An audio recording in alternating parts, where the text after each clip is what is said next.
Ma'am आपके पास last 1 घंटा है, आपको जिससे मिलना मिल लो। दीदी तो गई। बच्चों इधर आओ।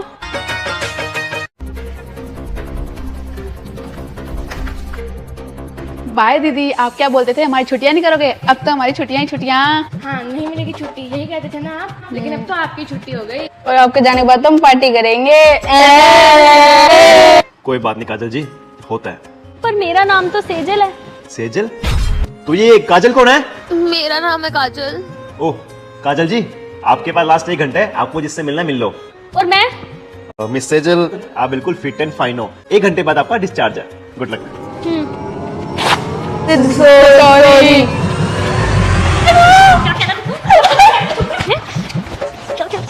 छुट्टियां क्या कर रहा था तू?